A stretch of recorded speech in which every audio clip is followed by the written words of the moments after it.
All right, could everyone please make their way to their seats?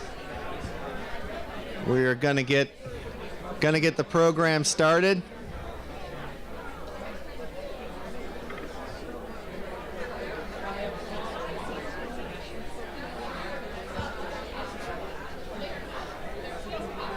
Could do the classroom trick where everyone has their hand up in the air. Everyone listening, put your hand up in the air. Hand in the air. All right, we got a great room of listeners with us tonight. All right, welcome everyone, and thank you for coming out tonight on this brisk Northeast Ohio evening. At least it's not snowing and it's not windy, so there's not much more we could ask for at this time of the year. Really appreciate everyone coming out to our Decade of Excellence celebration, and since we decided to do this, there's been a lot of questions of me. I was like, okay, well, why are you doing this? What's the timing about, etc.? So I'll give you a little bit of the backstory. I mean, I just started here on July 1st, so I've been here for 5 months and 1 week now.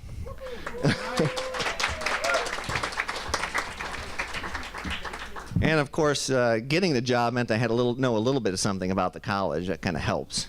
So I knew that we had been pulled together in our current form for not that many years. So it dawned on me, well, I wonder when the first degree was ever issued that had the College of Education, Health, and Human Services on the degree. And so I posed that question, and people kind of looked at me and said, wow, that's a great question. I don't know. So there's a little bit of investigation, and we found out it was actually December of 2006. So I thought, you know what? We're in a reasonable time frame to go ahead and have a Decade of Excellence celebration. Let's celebrate a decade of this college being together in its current form and all the great things that we've accomplished and what we've been able to do. So what this evening really is about is bringing us together to honor our past, to honor and reflect upon the process that was involved in pulling the college together, to reflect upon some of the great accomplishments of the college in the time that we have been together, and to look ahead to our bright future and the directions that we're going as a college. We have some great people who have come back to join us, because this really couldn't have been pulled off without the lineup that we have in place. So we were able to welcome back Dr. Timothy J.L. Chandler, who's the current Provost and Executive VP for Academic Affairs at Towson University.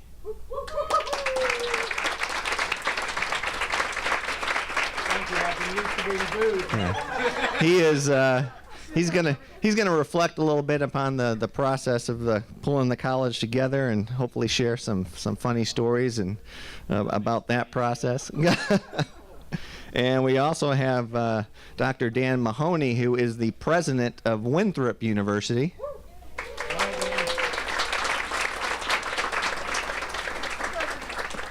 And he's going to talk a little bit about the evolution of the college and some of the accomplishments, things that happened during his time here as dean.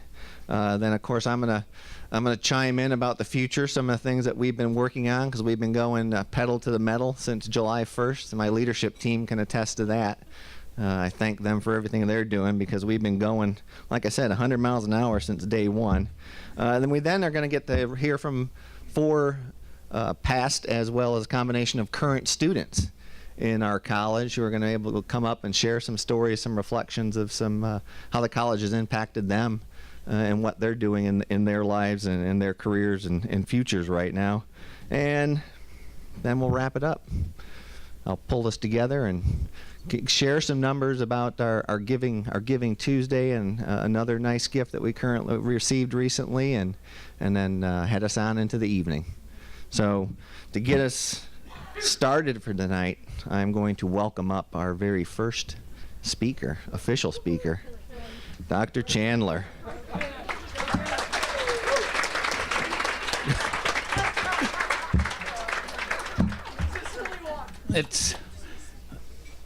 Thank you very much, James. It is just delightful to be back, at least from my perspective. I feel very sorry for you. But this is actually only the second time that Margie and I have been back since we left in January of 2013. Thank you, Kim. No one else will believe you, but it's great that you said it. I just want to remind you all of why we're here. We're here because the University of Akron has a College of Nursing.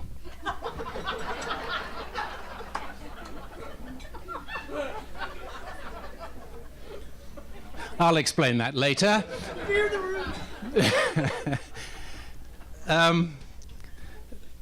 The formation of the College of Education, Health and Human Services actually has a very long genesis. Ellen, good evening. There are some fearful faces that turn up in the middle of these things that you're not expecting. But seriously, the genesis of this college goes back a very long way. And at least 3 of the units emerged from what was the College of Fine and Professional Arts, as many of you know. The College of Fine and Professional Arts emerged from the College of Arts and Sciences in 1959. When it broke up in 2006, it broke up for the same reasons that it was put together. It was always known as the College of Everything Else. In the mid-1970s and 1980s, it had a dean and 2 associate deans. Their names were Harry Osprich, Tom Barber, and Dick Worthing.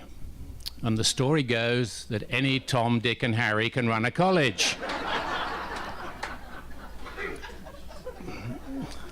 And they did, for about 15 very good years. Those of us from what was the School of Physical Education, Recreation and Dance up until 1994 will remember that we've been in 3 different colleges in that period. We started as an independent school. We spent 2 years in the College of Arts and Sciences. We moved to the College of Fine and Professional Arts, and we're now where we should be. There have been enormous structural changes, largely, I think, driven by 2 factors: either very good or very bad leadership, and either very good or very bad budgets. And you can guess which has had the bigger impact. So when the School of Exercise, Leisure and Sport was founded in 1994, with dance moving to be with theatre, that was the first push to try to find a way of making a college of allied health professions. And when I say that we're here because there's a College of Nursing at the University of Akron, the aim was that the School of Nursing should be part of a unit that included the 3 units from speech pathology and audiology, family and consumer studies, and exercise, leisure and sport, to form a college of either allied health professions or health professions. And the nurses dug in their heels and said, no way, we want to be our own college, because they have a College of Nursing at Akron. And the provost at the time, you remember Myron Henry? Okay. Myron relented and said, okay. And we ended up not with a School of Nursing, but with a College of Nursing. And at that point, they said, we don't need to join with anyone else, we're a college. And so the notion that there would be a College of Allied Health Professions fell away. And Lynn Rowan and Mary Delman will remember the valiant efforts of one of their great colleagues, certainly one of Lynn's great colleagues, Peter Mueller, who tried very hard to start physical therapy on this campus and have that as a central part of life here at Kent State. We failed in that too, sadly. So by the time we get to 1998, 1999, there's a new provost, Paul Gaston, recently retired trustees professor, and he formed a commission known in most friendly fashion as the Feasel Commission. For those of you who remember Jerry Feasel, the voice of commencement, I think, at Kent State for many, many years. And the Feasel Commission, with some help from the Associate Dean in the College of Business, Rick Schroth, decided that we would actually make 5 colleges out of 1. And those 5 colleges were the College of Architecture, the College of the Arts, the College of Education, Health and Human Services, although he wanted to have nursing, health and human services at that time, the College of Communication and Information, the College of Technology, and the College of Graduate Studies. Melody thanklessly thanks you for that. And the Office of Regional Campuses also developed at that time, and the Lincoln building was renovated. I never thought of myself as the old codger who'd come back and give you the history, you know, it just never felt right. But anyway, I always thought of Dick Worthing as doing this job. But by the fall of 2004, that's where we were. The Feasel Commission came up with its findings. Each of those colleges started work. Some of us were relegated to be the Dean of the College of the Arts. One of the great joys, actually, from my point of view. And we combined 3 schools with 3 departments, an unusual mixture, and something that had been fought against all the way along the line. How can you possibly mix schools and departments?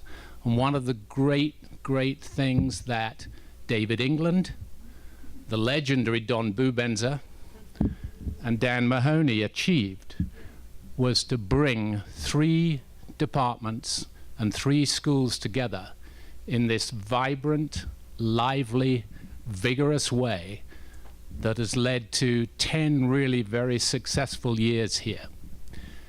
And how do I know that? I know that by the tchotchkes that each of the colleges hand out, because it tells you how big their budget is, right?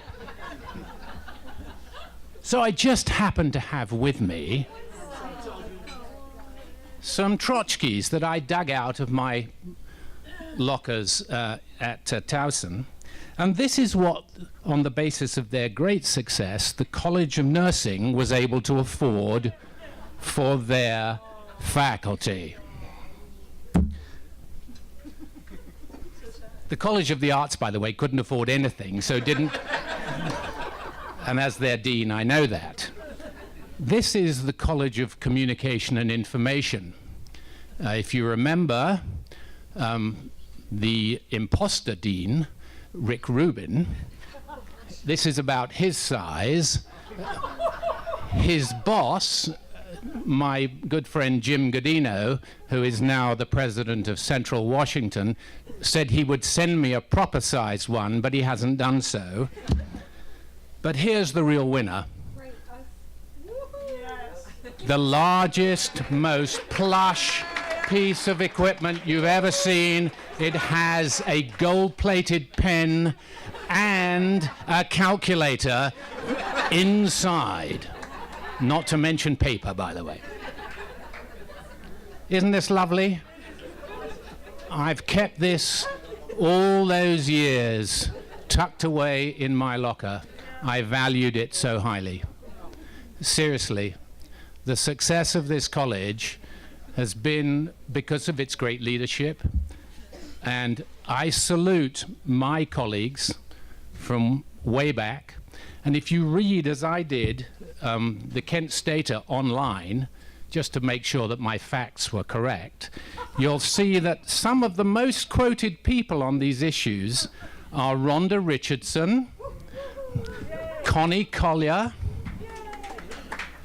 and Don Bubenzer. Thank you all for having me here tonight. It's been a real joy. Please come and say hello before I get kicked out.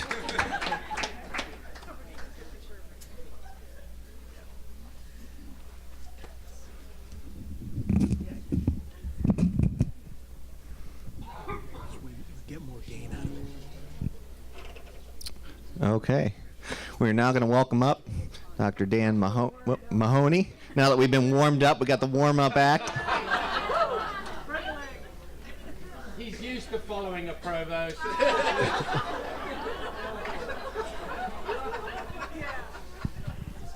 Well, it's different holding a mic. I feel like Bill Murray back in those old Saturday Night Live skits, so I may break into song at some point. First of all, thanks to Dean Hannon for inviting me back. This is actually the first time I've been back since I left, so I have not been back before.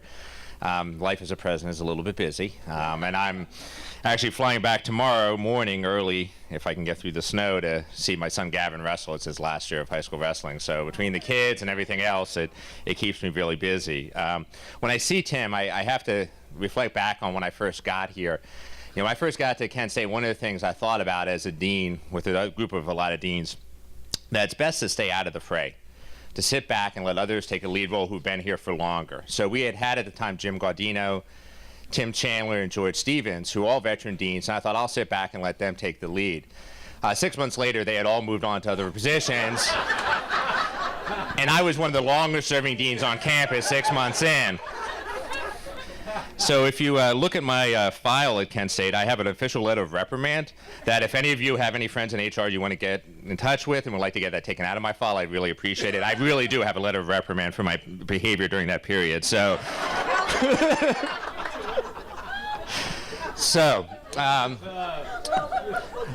what's that? A long story. Yeah, I want to reflect back on the positive things that happened during my time here at Kent State. And that's what I've been asked to do, talk a little bit about the college and my time here. First of all, I have to say I felt incredibly lucky to have this opportunity to come into this college, to have this position.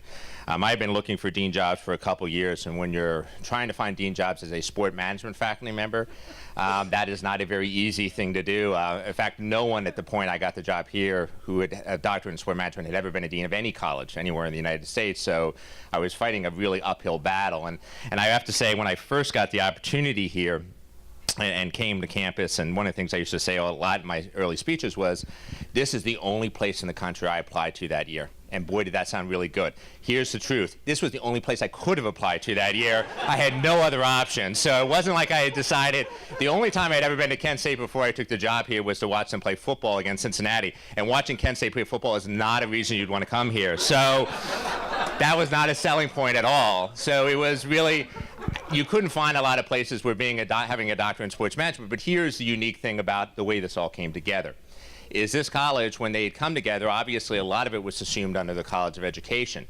So you look at our associate deans, they all came from the, hi Joanne, they all came from the education side. A lot of our advisors, a lot of people really came from the education side, so the schools really kind of felt left out. So finally, having a doctorate in sports management was an advantage. That was just an incredible experience. All of a sudden, having something that was always a disadvantage become an advantage, because they felt like that was something that would help to bring the college together. So I, again, felt incredibly lucky to have had the opportunity. When I came in, clearly there was lots of talk still about reorganizing the college. That had happened well before I got here. I think there was, in fact, I know there was a committee. I read the report. They'd done kind of got together, decided what we were going to do, how we were going to bring this college together, and it really hadn't been done yet, but it was still a major topic of conversation. And I wasn't really committed to one path or another. I spent a lot of time, if you remember, those who were faculty members at the time, I met with every faculty member individually in their offices, really spent a lot of time listening. I think several people told me they thought I'd quit after I realized how many faculty we had. I didn't. I did get through all of them, at least all of them who were willing to meet with me, and there was a few who were not, but for the most part, I got through most of them. And I really just listened and asked questions. And I think by the end of that, I really came to the conclusion that we did need to reorganize. And there were really probably three things that got me to that point. Some of the current arrangement, you talked about things that don't really fit together. There were certainly certain schools, departments that didn't necessarily fit together anymore. And then maybe they had in the past, and I always pick on my own area. I was, of course, one of the faculty members in cells when I came in. And I used to always joke with my exercise science friends that the only thing we have in common in our academic background is we took general education classes.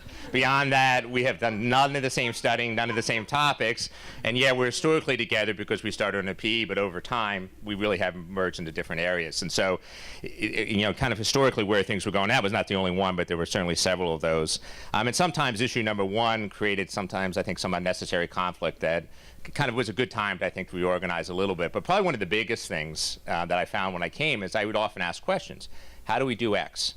And the answer I always got was, well, in the departments we do it this way, in the three schools we do it that way. That came with everything. If I asked, how much funding do faculty get for travel? Well, the departments get this and the schools get that. I was like, well, we really haven't merged. We need to do something. We got to stop answering every question with two different answers. So that was one of the things that really came to my mind as a major reason to make some changes. So based on some conversations, I came up with a new structure for the college in that first year. Met with Bob Frank and said, I think this is what I want to do. And I said, I want to probably do it over the next couple of years. He said, do it faster. That was Bob. I think he said do it by Friday, but we did do it a little bit faster. But I did want to share with everybody, so I shared it with the CAC. For those who were on there at the time, I shared it with our leadership team. And I remember Wayne Munson, who actually chaired the committee to look at the original reorganization, said this is better than we came up with. And so I felt I was at least on the right track at that point, that we probably were heading in the right direction, and presented it at the meeting in January, and then we moved forward from there. It's funny, some of the things I thought when we restructured would be the difficult things, working through the school handbooks. We had to develop all new school handbooks. Actually, I found that pretty enjoyable. Now I'm an accountant, so I'm geeky, and I really kind of like, those type of discussions. But that was really an enjoyable experience. It allowed us to create something new. That part was good. It was interesting to watch the schools kind of come together. What I thought would happen did happen. There was kind of similar cultures in some of the different schools, and they were different from each other. I always think about how you pick school directors. In each of the schools, we only had one candidate. But yeah, you went through entirely different processes. All followed the CBA, but you went through different processes that very much matched the cultures of the school, and you were all happy with it. And that was kind of a good thing. So I thought that the cultures kind of matched. Other things were more challenging. One of the things I've found in leadership I talk about often is the golden rule consistently fails me. Because the golden rule assumes that everybody is like you. So you treat everybody like yourself because they're like you. You're not. No one is like everybody else. So one of the things, when I was at the University of Louisville, I still have, I'm fairly certain, the record for the most offices in 1 year. I had 6 in 1 year. It got to a point where people said, come into my office and say, well, you need to move offices. I said, well, of course, yeah, I do. I mean, this is what I've been doing all year long. Well, the office moves of the summer of 2010 were probably the most traumatic thing we've ever gone through as a college. That was really traumatic for people, and I really did not anticipate that because I was used to moving offices all the time. So that was a rough one. That was a little bit harder. Naming the schools, I said, you guys pick your own names. This will be fine. That wasn't as easy as I thought it was going to be.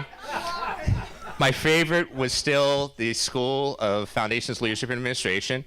Their first suggestion was the School of Foundations, Leadership, and Administration in Sports, Higher Education, Education, and Recreation, which is Flasher. All right. And they said, it's great. It matches with the Kent State Flashers. I was like, but Flasher has a very different connotation than Flash is. And it's like, I want to have to hire an administrative assistant who's going to have to answer the phone saying, this is the School of Flasher. I was like, I can't get anybody to do that job. Or I'm going to have them say the whole school name, which will take them 30 minutes. So yeah, so I had to reject a few names. So despite my initial saying, you can pick your own names, that didn't work either. I actually had to step in on that. Thank you. Yeah, that was some of the necessary things. But again, overall, I'm really proud of the things that happened. I want to focus just a little bit on, I think, some of the things that were successful as the college really came together. We had a strategic plan that we developed during that first year, too, that focused on increasing diversity. It focused on building on our success with international initiatives, focused on student success. It focused on a number of different areas that we wanted to do better at, or build on areas that I felt were already strengths from my discussions with people. And just a few things that you may not all remember, but our retention rate actually increased from 71.5% to 83.5% over a several-year period, which in anybody who follows retention rates know that's a pretty dramatic increase. The university increased at the same time, but we actually increased at a faster rate. And a lot of that had to do, I think, with the work of our faculty, outstanding advisors. We doubled the number of advisors we had. And when we did that, we started to really create a nicer relationship between the advisors and each of the programs. So people really had advisors who were working with students, whether they're in health sciences or in sport management, that knew those program areas. So a lot of that, I think, helped with the retention. It helped, I think, with morale and doing a better job for students. When I think about the efforts we had relative to our diverse students, that was one of the things I'm still most proud of all the things we did here, creating the Office of Diversity and Outreach and Development. That was really a big thing for us. That was one of those, I will tell you, when we started talking about creating that office, someone said to me, we tried that before and it didn't work. And I said, you tried something before, but it may not be what we're going to try this time. And really, with NJ Akbar's leadership and really continued since that, it became such a strong thing for the university that at one point Todd Dyken came to me and said, we really want to model this across the university. And so that was something we really worked together as a college, and that involved staff, it involved faculty, that really brought everybody together in a way that we could all do some things across all of our different diverse areas, which I think was helpful. Fundraising went up to the point that for the first time ever, we had 2 development officers in the college. We had never had that before. That was, I think, a big step forward. We did well over $2 million in renovations that we funded ourselves, in addition to money that I was able to get out of Greg Floyd to help. We did some matching things, so we got even more. So probably between all of it, it was closer to $3 million in renovations over those years, and still ended up, by the time I left, with I think close to $6 or $7 million in reserve. So we were able to do very well financially and build a kind of a strong stability in our budget, which is, as Tim pointed out, one of the more important things. Which is why we can do this. Thank you very much for the prop. Very good timing. Let me help you with that. At one point, our grant funding was so good that actually we had the top and 3rd largest grant-producing schools or departments in the university. So that was another thing I think we're real proud of and did a nice job with. One of the things I enjoyed the most was working with new faculty. And I see a lot of them here tonight, and doing the new faculty orientation program, which really was, I brought a group of faculty together and said, what can we do with new faculty to help them get off to a good start, make sure they're successful? And that was probably one of the more enjoyable things that we did. And again, really got people across. It was interesting to watch the relationships develop from faculty across different areas. They started to form writing groups together and work together across schools, and I thought that was a good success. And of course, the efforts relative to international education or international initiatives was probably one of the biggest things that we did. Lots of success there. We were talking about that earlier today, and the success we had with the early childhood program and being the first one recognized by IB as being, that was a huge deal. And again, I did virtually nothing with that, but I was really proud of the way the faculty in that program came together, and they did a lot of work, and it was funny. They just kept coming up with new ideas, and we kept trying to expand on that. So it was nice once we had an idea that we really wanted to make a name for ourselves as far as those international education issues, the way the faculty really came up with a lot of the ideas that took us forward, and so I appreciated that. So this was maybe a college that was brought together out of necessity in some ways, but I like to think that it worked out really well, and I could not have been happier about it and more appreciative of the opportunity I had to be dean here for 7 years, and one of the great experiences of my life. So thank you very much.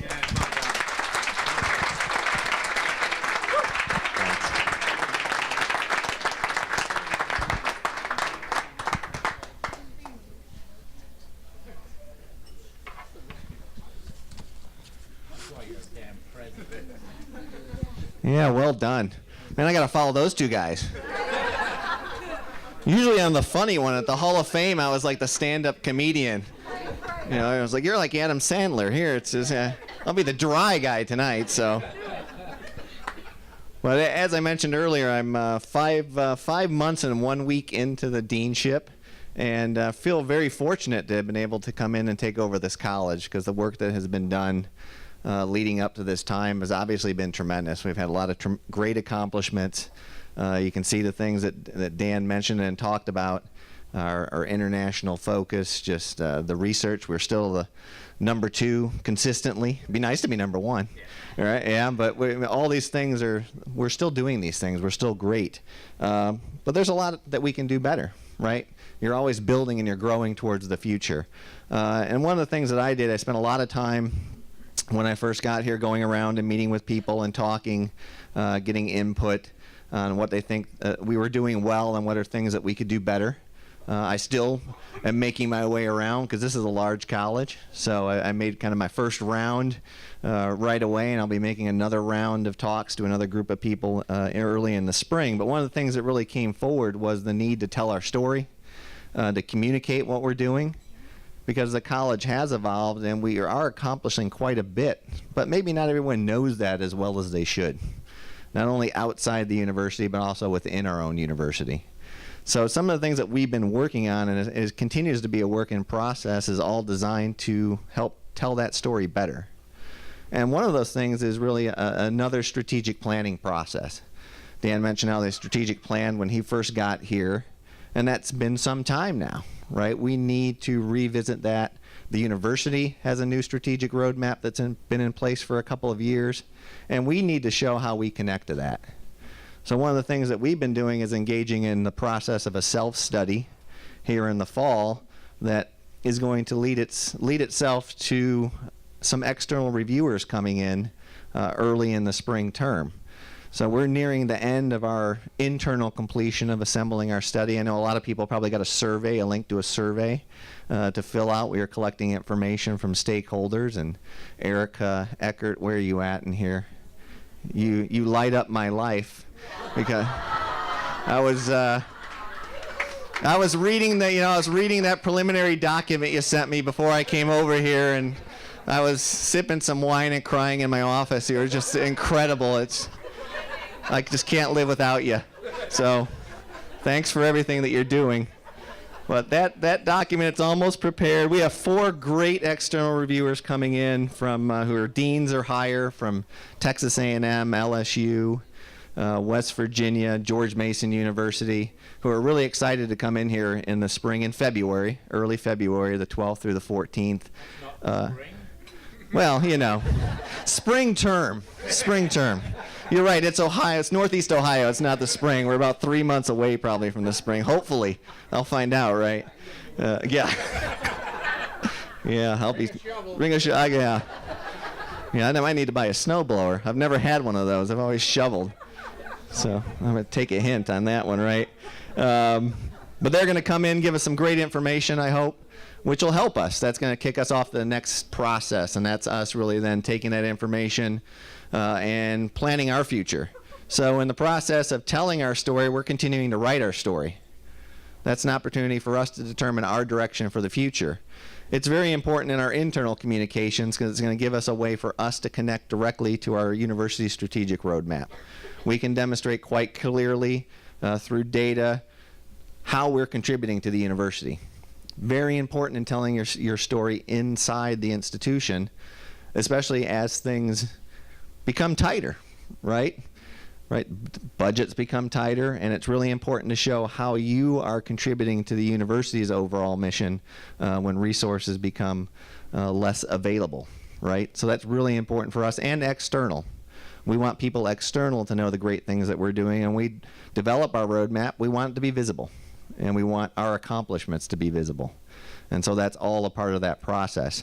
I think it's even more important when you think about our need and opportunities from a facility standpoint. The campus is going to be unveiling. I know there's been some preliminary unveilings, but officially at some point there's going to be an unveiling of a new vision for the campus, right? A physical vision of the campus. And we know that Main Street and Terrace Drive is envisioned to be a primary featured entrance to Kent State. Whitehall is right there. Let me repeat that again. Whitehall is right there, right? Yeah, it's moving up on the priority list a little bit, right? So we have an opportunity there. In fact, that was even publicly stated earlier this week. That, yeah, in President's Advisory Council earlier this week. We heard that Whitehall is moving up. It's going to be on the list of potential projects going forward. Yeah. So that's another reason to tell our story. I need to get out there and raise money, right? And by telling a story, that helps you do those things. The other opportunity that we have, and where planning takes a major piece here, is looking towards strategic investment and growth. We have an opportunity. The university has gone through a process of early separation agreements. There's a number of faculty that have opted into that. That money is being reinvested into the colleges. And so it's really an opportunity for us to look strategically and to decide, where do we need to invest? Do we have programs that are strong programs that we need to shore up that potentially have growth potential? Are there new areas and directions that we need to go in? Probably, yeah. I would say, and I've been adamant about this since the day I arrived, that we need to grow our online portfolio. That's an area that we desperately need to expand in. We have an opportunity to make some investments there. A priority of the institution is to substantially increase research dollars, research output, by building interdisciplinary teams. So again, this is an opportunity for us to make very strategic decisions and hirings on individuals that can come in and contribute from an interdisciplinary perspective and help achieve the institutional mission. And that we're taking our place as a leader on the campus in helping reach that mission. The other opportunities that we have are relative to the great work that we're doing just within our community. We are doing work to establish partnerships with schools that we've been working with for many years. Right within our own backyard, the Kent City schools, we've had people working hard to formalize a partnership and show how what we're doing in the schools connect to our entire college. Right? Not just the education side, but every aspect of our college can connect into this. And I don't know if she's here, but Jennifer Walton-Fassett has been working really hard on this process. I don't know if she's here, but I would acknowledge the work she's done. Thank you. And Alicia Crow. They've both been working very hard, as well as a lot of other individuals that have jumped in and jumped on board. Akron City Schools is another focus for the institution, and so we've had opportunities to connect formally with Akron. And then on the horizon, what was really exciting for us is Berkshire Schools is looking to partner with Kent State to actually build a K-12 campus on the Geauga campus. And we would be the college that basically is the connector or the lead on the ground floor of that.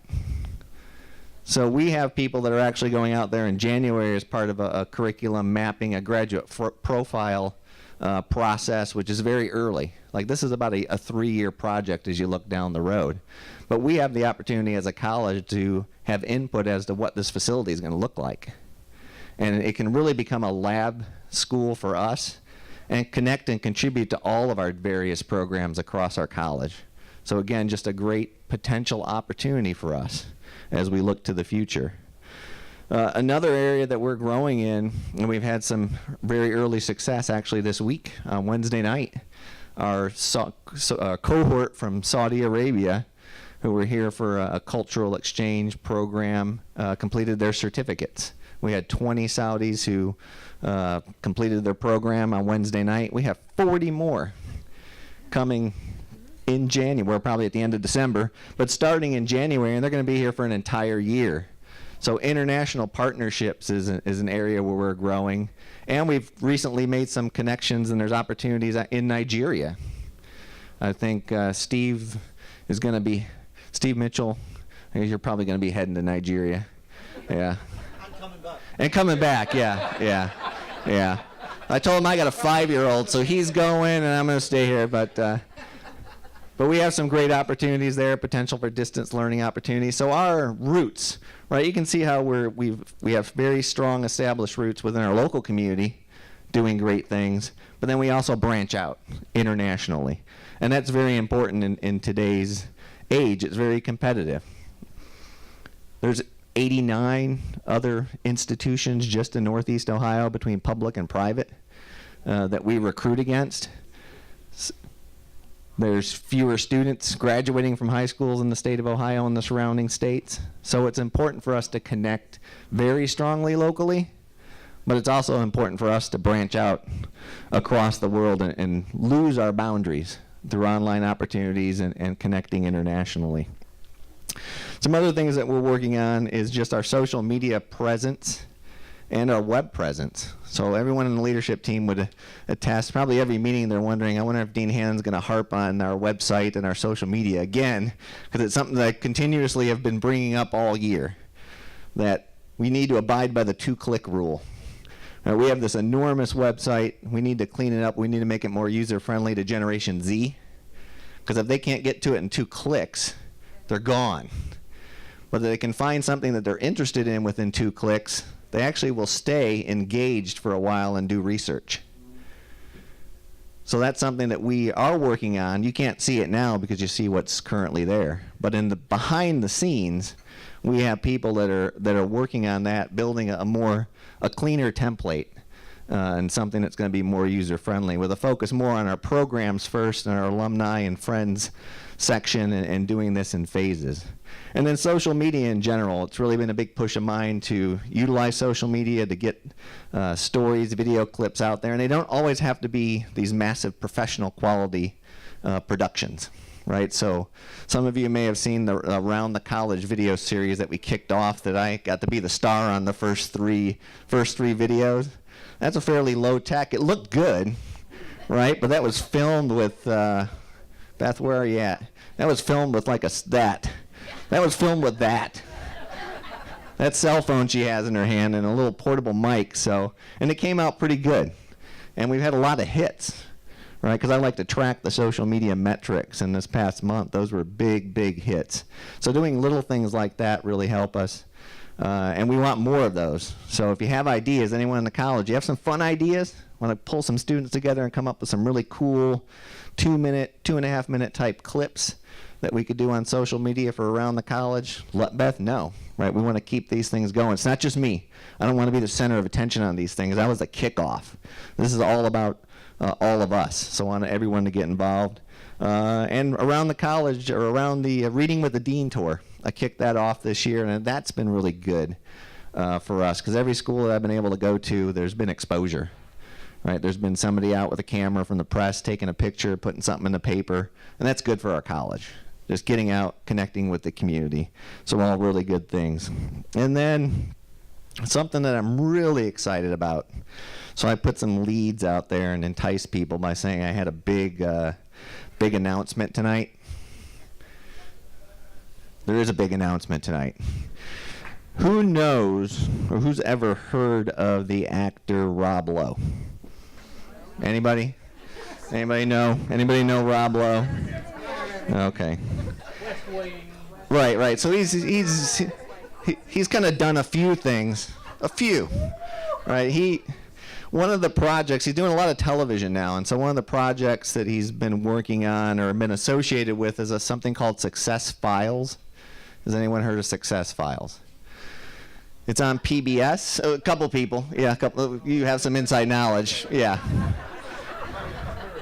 So it's something that they're short form documentaries, and they run on PBS, and they're 5-6 minute brief vignettes that focus on very specific topics, and they run in between major programs on PBS. So some of them are focused on education, healthcare, architecture, various other industries.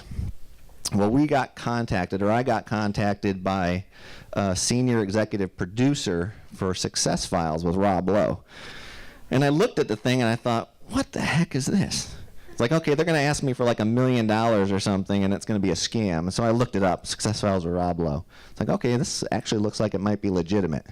So we got back in touch with them and found out that we had been identified through their research team as a college to potentially talk to about the topic of leadership in education, or development of future leaders. Well, so I arranged a phone conversation, and Beth helped me quite a bit actually with this. She was my go-between, so we worked on this together. Because I wanted to make sure they were legitimate, so I had her check, and so I didn't waste my time with it. No.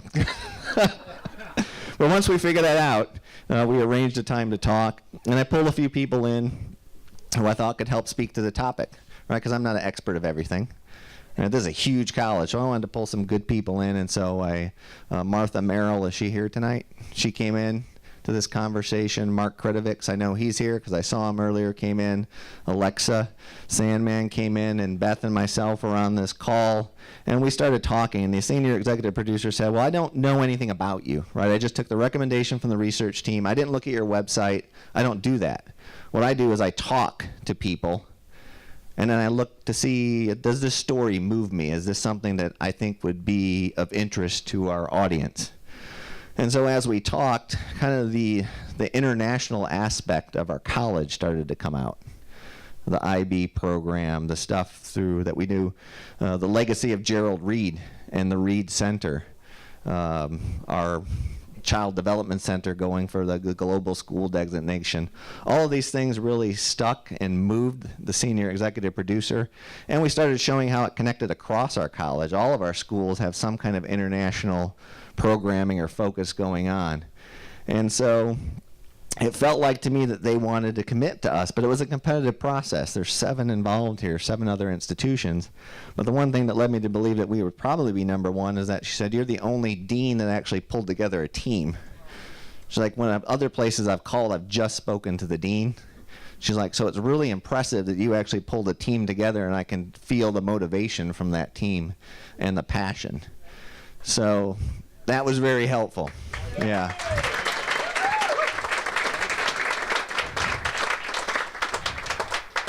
All right, so I'm going on forever here, but it wasn't the last hurdle. We had to get some clearances at the university. There was some reluctancy there, so I won't go into all the details, but a little back and forth with different offices, groups, etc.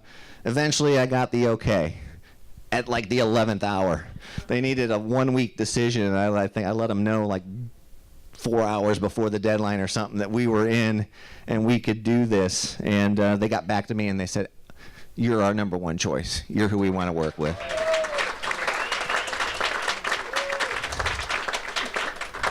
So let me give you some really quick details. The PBS piece. After it's produced, it runs for a year. So it's distributed across the entire United States and Canada, has a 1-year running with an estimated reach of 60 million U.S. households just through the PBS portion. What they will provide to us is a profile that is in digital format that we can use it on our website. We can use it through various social media platforms that belongs to us at the end of the process. That clip is also sent out to 1 million individuals on the Success Files database. So they have this big database of 1 million users, and they shoot our video out to them. The other thing that they're going to do is produce a commercial for our college. This isn't a Kent State commercial. This is an EHHS commercial. And if we were to go with a 1-minute, we have a couple different options here. If we go for a 1-minute commercial, we get 400 airings in the top 100 media markets in the United States.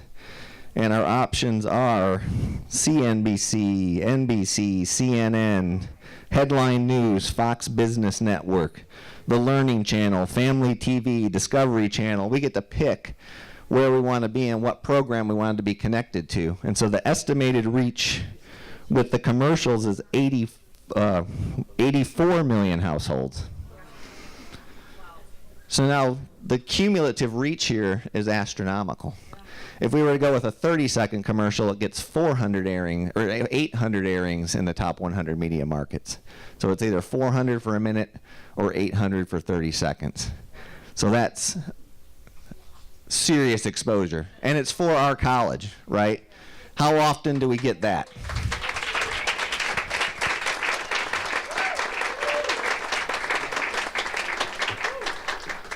Now, I do need to acknowledge someone who is supporting this, because we get to own everything at the end.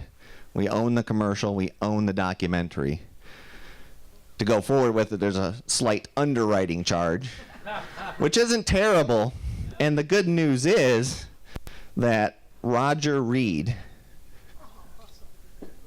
I had a phone conversation with him on Tuesday, and he made a commitment to provide us with financial resources to help support this project.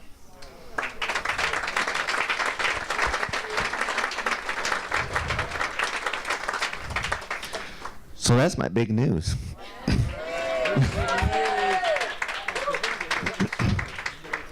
And I kept my voice just long enough. I've had this throat and voice issue all week, and it's keeping strong, so I made it through. Next up, we're going to welcome a few students to come up and share a few of their stories. We're going to start with Dr. Erica Eckert. Where are you at?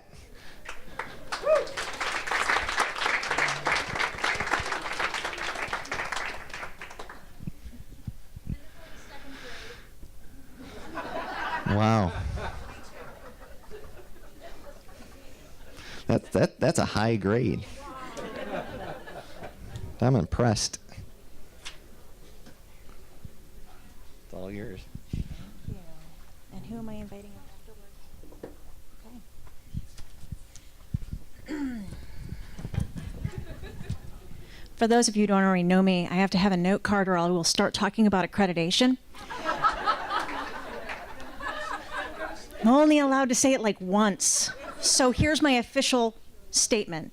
My name is Erica Eckert. I am the Assistant Dean for Assessment and Accreditation here in the College of Education, Health and Human Services, and I am also a faculty member in Foundations, Leadership and Administration, the school where leadership is our middle name.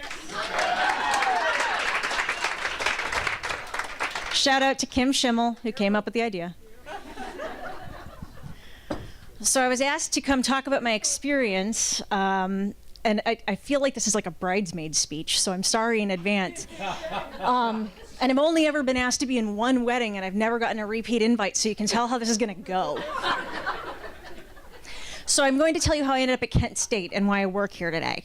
I used to be an accountant. Shout out to Dan Mahony. Yeah, it explains a lot, doesn't it? Used to be an accountant. Was going through accounting in the end-run phase and thought, not sure I want to be part of that. So I went on Google, and this is actually true, and I Googled education, no kids. That is education, no children.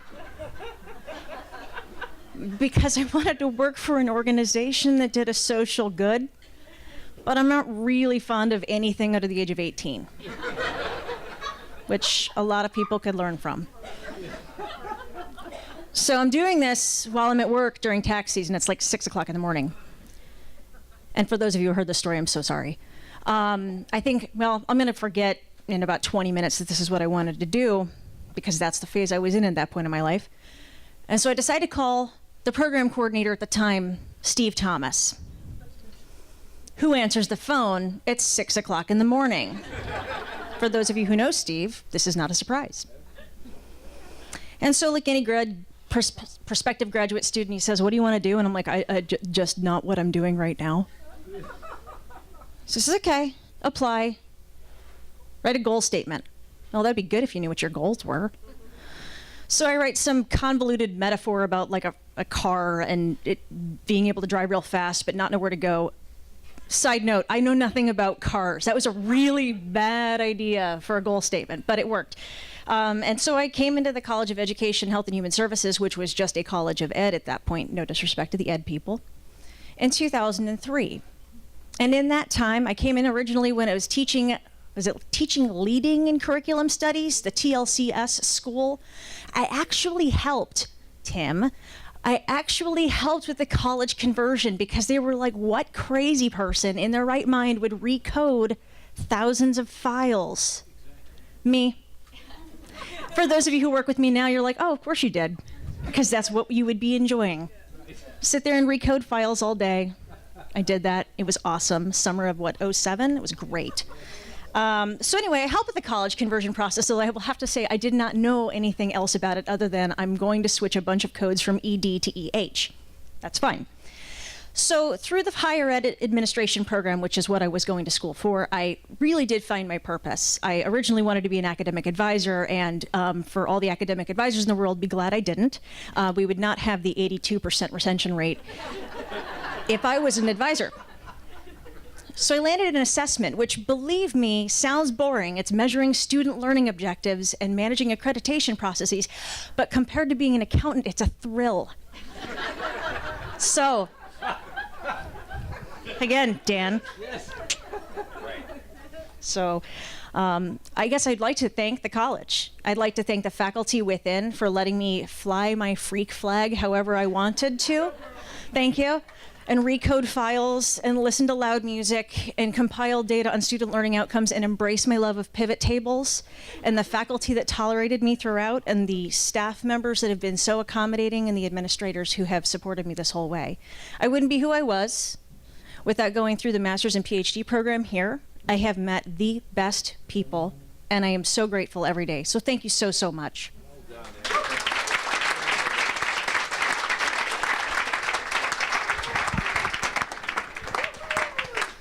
Thank you. Next up, Megan Reisch from the School of Health Sciences.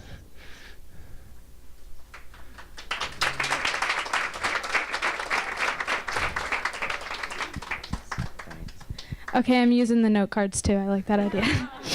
Hi everyone, my name is Megan Reisch. I am from Columbus, Ohio. I'm a junior at in the Kent State Athletic Training Program. So if you guys were to ask me about 3 years ago, Megan, would you be capable of performing CPR and saving life? I'd probably laugh at you and say, what, are you kidding? No, I'm not ready for that. But on the morning of September 16th, 2017, everything changed for me. As arriving to my clinical rotation site at Twinsburg High School for just a regular Saturday morning JV football game, I pull into the parking lot, and one of my kids was pacing back and forth, and he was like really calm and composed. He was really laid back, so I'm like, all right, what's going on? And I get out of my car, and he's like, Megan, something's wrong. Like, Colin's down, he's unconscious, and they're trying to wake him up. So I'm like, oh my God, okay. So then I run into the room, and and he's just there, and I'm like, all right, it's go time. So after performing 2 rounds of CPR, I was able to bring him back.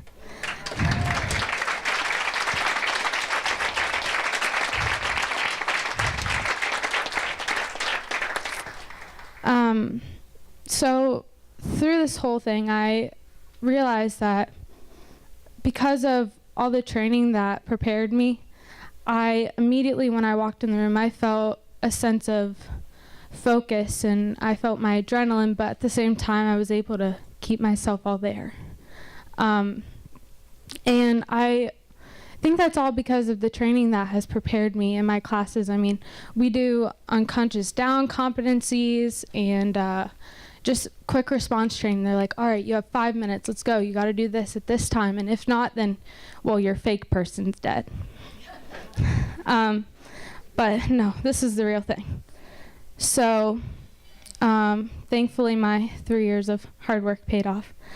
Colin did suffer ventricular fibrillation, to be exact, not a heart attack. But because of my performance and my teacher, Ashley Reed, who has taught me, she's here tonight, and the support from my family and his family and the Twinsburg community, I was able to recover from that. But he's here tonight, and he's perfectly fine.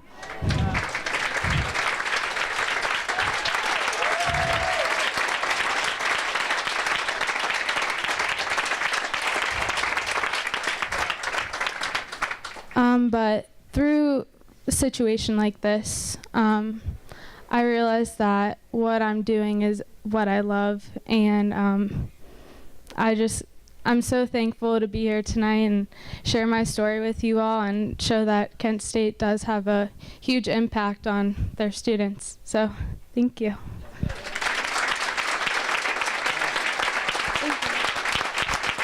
Thank you.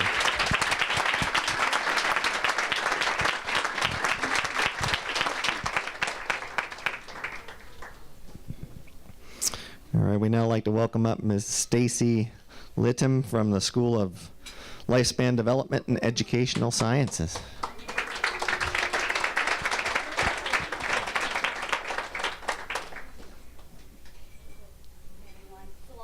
It is a long walk. It's a grand entrance from back there. Thank you. I never quite know how to use microphones. Like, does it go up here? Is it down here? So just bear with me. I also did the note card thing, but I used my phone. So about halfway through, first of all, Megan, what an inspirational story. Thank you so much. About halfway through, my faculty said, if she saves a life, you're in trouble. So now I get to follow that up with my story of how I got here. Much less exciting, I assure you.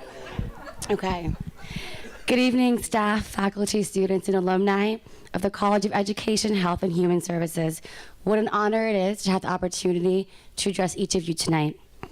My name is Stacey Diane A. Litam, and I am a doctoral candidate in the Counselor Education and Supervision program. My dissertation examines whether labels predict attitudes and whether those attitudes predict empathy and rape myth acceptance when working with sex trafficking survivors. Spoiler alert, calling people prostitutes is not helpful. True story. There's some applause in here. So I can vividly remember applying to this doc program. Dr. Cox pulled me aside. We were walking through the college, and I said, Dr. Cox, stop. I want to be here. I'm not applying anywhere else. This is where I want to be. There was something about the faculty that would just really grab me. And so she encouraged me to apply, and I did. Throughout my time in the program, I have received incredible support while learning how to forge my own path as a counselor and a counselor educator. Our faculty emphasizes the importance of a strong professional counselor identity, a value that I'll never forget. In the first course I co-taught with Dr. Storley, I remember how she would always correct me when I would say therapist instead of counselor. This is something that I continue to carry with my students, and I encourage my students to know who we are, because if we don't know who we are, how will the rest of the world know who we are and what we do? The counseling faculty at Kent State instilled in me a confidence to lead.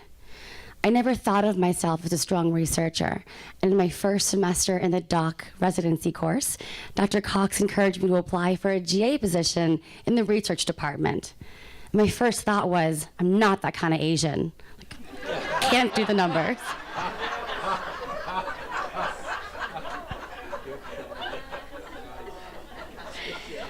But just knowing that Dr. Cox saw that greatness in me, that little imposter syndrome kind of shrunk back a little bit, and I thought, maybe I'm okay. Maybe I'm meant to be here.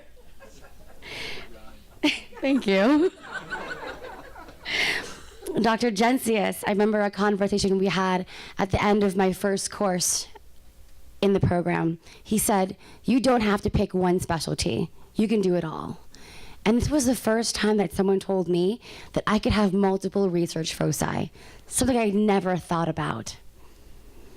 Dr. Storley taught me the importance of direct communication, mentorship, and self-care by sharing relevant real-world examples.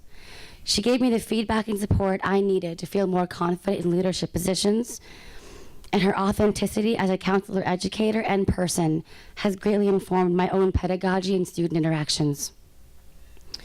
I have countless examples of how Kent State University counseling faculty saw me and recognized the potential for greatness, values I had not yet embraced.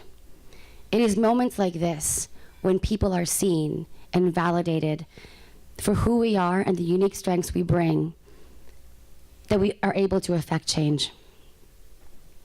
When it comes to certain servant leaders, Robert K. Greenleaf, there's a citation in here actually, Robert K. Greenleaf, 1970, offers one test. He asks, do those served grow as persons? Do they, while being served, become healthier, wiser, freer, more autonomous, and more likely themselves to become servants? I can't thank my dissertation co-chairs, Dr. Cox and Dr. Rainey, enough for their continued support, but most importantly, their speedy responses to my frantic emails. 1 week from today, I will defend my dissertation.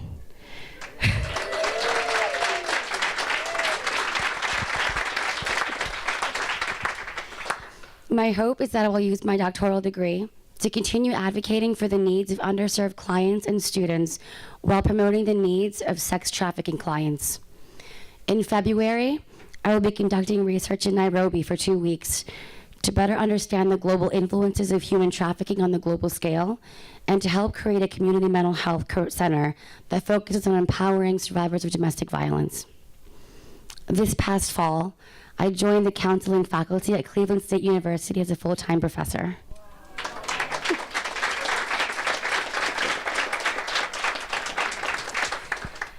I remind each of my students to practice self-care early on, set boundaries, and use the word counselor instead of therapist. Most importantly, I carry with me the themes of servant leadership embodied by the counseling faculty. Just as they saw my potential for greatness and supported me, I recognize the potential for greatness in my students and encourage them to reach new heights. Thank you, counseling faculty and College of EHHS, for being incredible servant leaders. I carry your spirit with me in my work as an advocate, researcher, and counselor educator.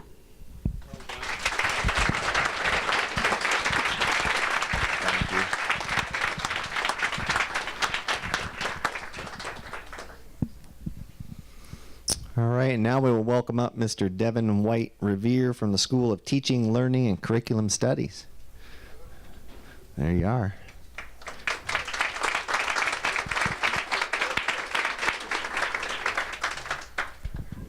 Good evening, good evening. So I have my note cards on my phone as well, so let me bring that up.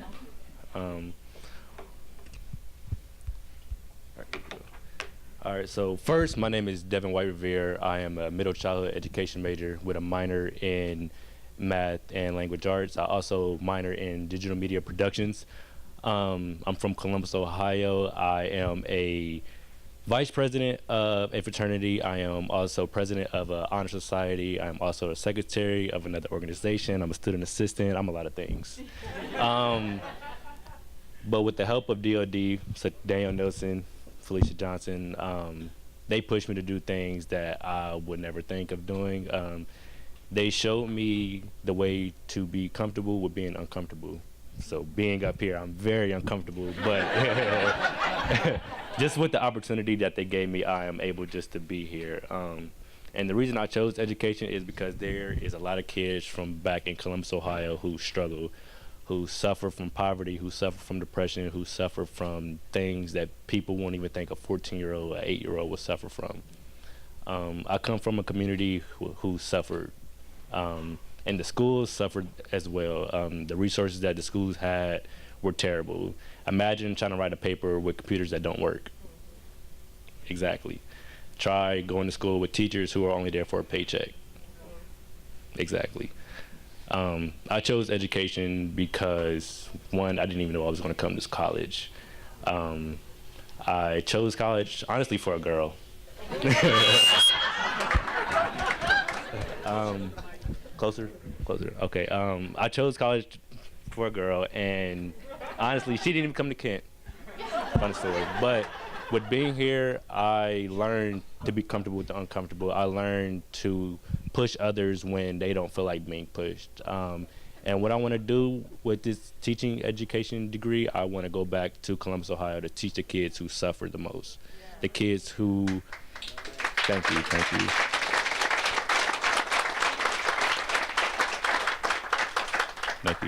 I want to go back to the young men who, okay, in my high school, kids were shot. Kids were neglected by their mom, their dad. Kids who had to wear the same clothes every day because they gave all their clothes to their little brother. I want to go back and help that. I want to go help the little girls who've been raped or been abused by their mom or their dad.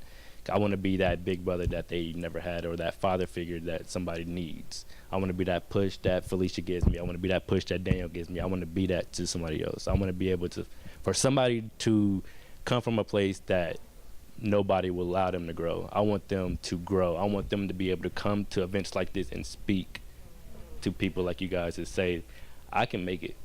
I really can make it. I can achieve in every field of human endeavor, and I can just keep going and going and going, no matter where I come from. And yeah, that's why I'm here. And to Beth Thomas, who gives me these great assignments that I knock out day in and day out, just that helps me help kids. I am also a mentor. That's another thing. I am a mentor for Upward Bound, and I'm also an academic coach for Upward Bound as well. And there's a lot of kids who suffer from depression that we do not even know about, and we don't care. We don't care. That's honestly, until we actually see it in our face, that's when we actually care, and when it's too late. I have friends who tried to commit suicide just because they were like, why am I here? And teachers never cared. Let me be that teacher that cares. Let me be that teacher to show, like, you have a reason to be here. You are here for a reason. You have a reason to be here to help somebody else, because it's something that you're going through is something that somebody else is going through. And yeah, this is kind of from the heart. I'm not even looking at my note cards, but but just the passion that I want to help kids. Like, they're kids, they're really kids, and they don't know any better. So for me to go and help them when nobody else is willing to, I'm down for the job. I'm down for it. So thank you.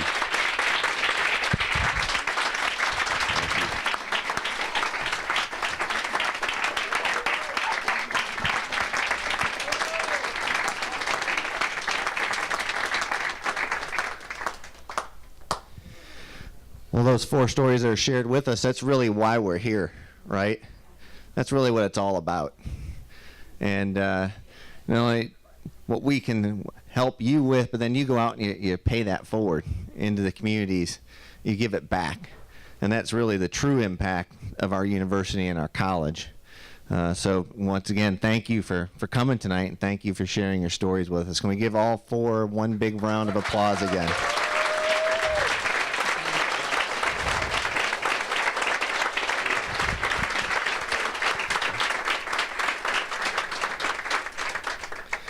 As we near our close for the evening, I'd like to make a couple other announcements and thank some individuals.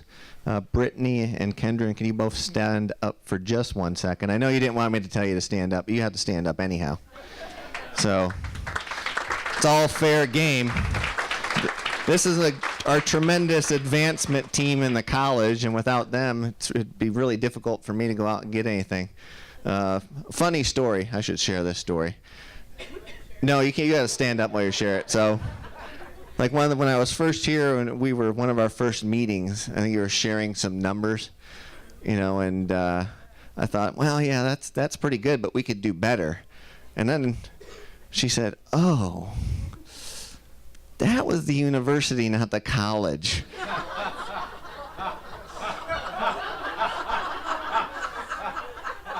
And then she looked at my face, and I don't know what, I couldn't see my own face. Apparently I lost all color. And she said, "I'm sorry." No, you're great. I thought it was a funny story. But you know what? We're doing really well, and the reason I had them stand up is that we just went through Giving Tuesday. And we don't have our total numbers yet, but preliminarily we are north of $75,000 that we raised for Giving Tuesday. We know that the university as a whole hit a high mark of, I believe, $1 million. And we were one of the top contributors at one point. We'll find out when the final where we landed, but I know at one point we were only second to athletics at one point. I don't know if we held that point, but we were doing pretty good for a while. So $75,000 is something to be very proud of, and we had some great initiatives that met their goals. So really good work. Another nice piece I would like to share tonight is that Carol and Pete Flexer have donated some money to our speech pathology and audiology renovations, and thus they are able to name the graduate student workroom in that facility. So please, they're not here with us tonight, but I'd like to recognize that. And I'd also like to thank some people that doing things like this that wouldn't be possible if it was just me. Right? I came up with the idea, let's do this. we wouldn't have gone anywhere if if it wasn't for our staff in my dean's office. So Ann, Laura, would you please both stand up? I could not do this without you. Beth Thomas as well. You do so much for me. Like I said, I couldn't do these things without you guys, and we're not lush in staff, so you guys work really, really hard, and I acknowledge it and really appreciate that. And also, I'd like to thank once again everyone who came here tonight to speak. We have some small gifts for each one of you. Laura and they're going to come up and distribute them out. But once again, Tim, thank you for coming in all the way from Baltimore. It's a great place to avoid. I noticed you've all been very successful at that. We have a very nice place to live. We overlook the water. Please come visit. I've been there. And Dan, once again, thanks for coming. And I know as a president, you're incredibly busy. You know, you're always on the go. So taking the time to come and spend with us tonight is very much appreciated. And Erica, Megan, Stacey, Deven, we appreciate you coming tonight, sharing your stories. Again, very much appreciated. Everyone gets a small gift. They're not big things, but just a show of appreciation. And I'd like to thank all of you for attending. Thanks for coming out on the Friday evening. Thanks for spending time with us. Thanks for celebrating our college, because we have a great college, and we should be very proud of it.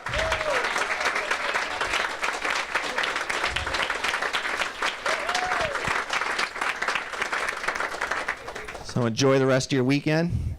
People who I don't see, enjoy your holiday season, and take a little time, continue to socialize.